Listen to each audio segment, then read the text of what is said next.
극심한 대기 오염으로 산소 호흡기 없이 살 수 없게 되어버린 미래의 한반도. 넷플릭스 신작 택배기사는 대기 오염으로 외부와 단절된 사람들에게 택배로 물건을 공급하는 전설의 택배기사입니다. 예고편만 봐도 디스토피아적 세계관이 풍기는데요. 사실 택배기사는 웹툰이 원작입니다. 택배기사 예고편을 본 뒤 저도 웹툰을 찾아서 봤는데요.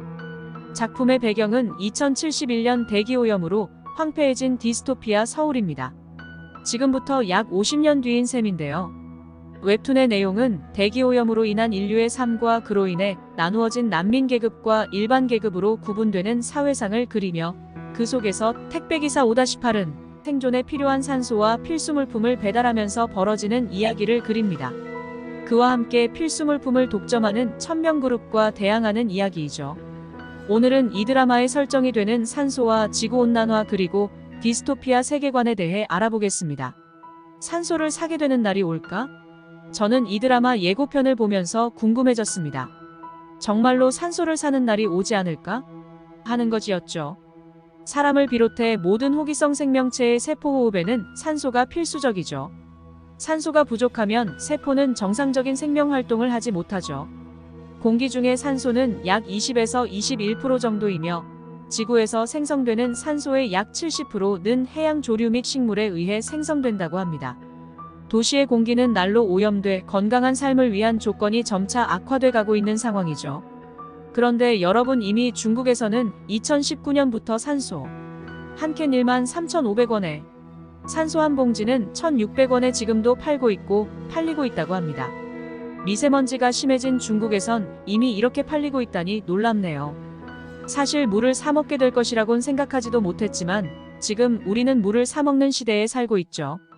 공기를 사 먹어야 하는 것은 도저히 생각하지도 못했지만 앞으로 드라마 배경처럼 2071년이면 우리는 공기를 사 먹어야 하는 시대에 살게 될지도 모르겠다는 생각이 드는 건 저만의 생각일까요? 최근 유엔에서는 인류에 대한 적신호를 외치며 절망 그 자체인 지구의 현재 상황을 발표했는데요. 충격적이게도 인류가 어떤 노력을 하든 최소 30년 안에 지구는 더 이상 인류가 살아갈 수 없는 끔찍한 환경으로 변해버린다는 내용이 있다고 합니다.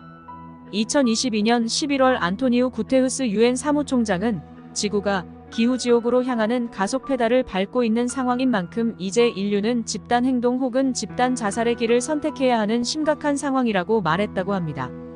과학자들은 지금보다 1.5도 혹은 2도 정도 평균 온도가 상승하면 복구할 수 없는 재앙이 발생한다고 보고 있다고 합니다.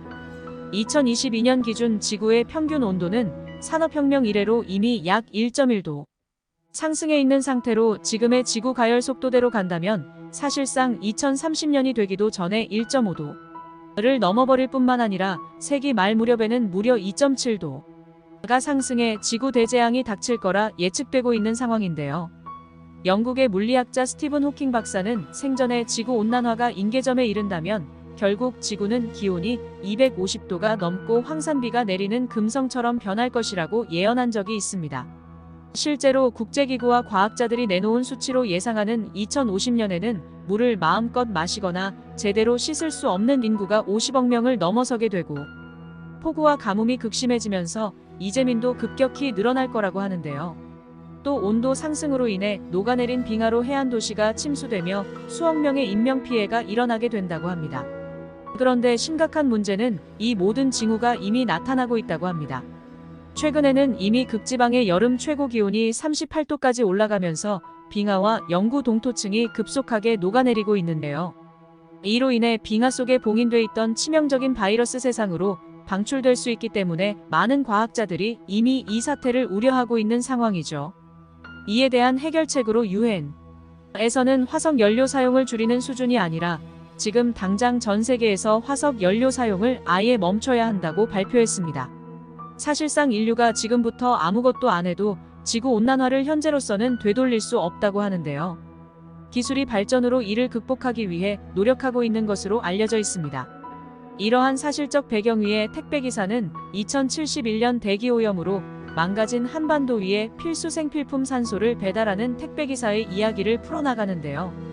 현실적이지 않은 이야기이지만 왠지 모르게 현실적으로 다가와서 무섭기도 한 것 같습니다. 두 번째 디스토피아 이 영화는 전면에 2071년 대기오염으로 황폐해진 디스토피아 서울이라는 문구를 내놓습니다. 디스토피아는 일반적으로 억압적인 정부 통제, 사회 부패, 환경재앙 또는 이러한 요소들의 조합으로 인해 불쾌하거나 무서운 상상의 사회 또는 세계를 말합니다. 디스토피아 이야기는 종종 전체주의, 사회적 불의, 그리고 개인의 자유의 상실과 같은 주제들을 탐구합니다.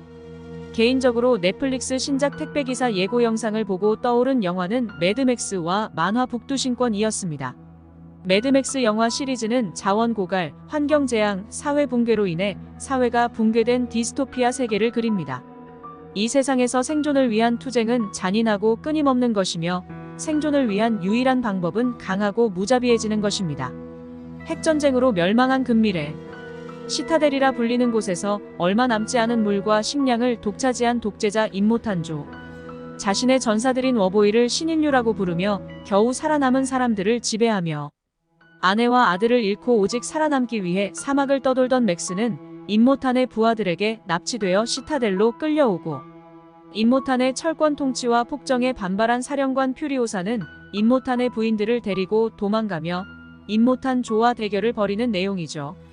이 영화에서 물과 식량을 독차지한 독재자 임모탄조는 마치 드라마 택배기사에서 산소를 독차지한 천명그룹과 같은 포지션을 가지고 있는 것 같습니다.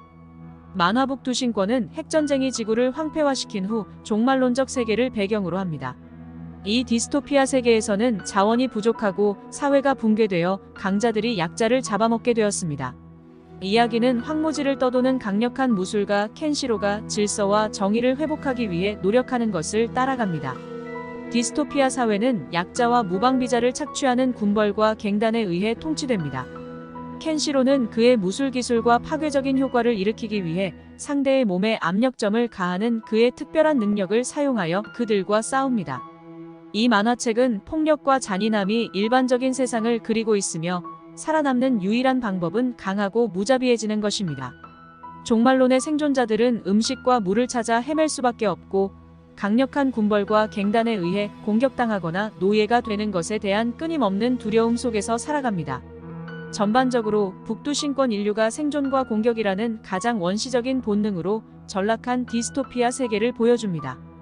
이 만화책은 강렬한 액션 장면과 붕괴 직전까지 내몰린 세상을 어둡고 잔인하게 묘사한 것으로 유명합니다.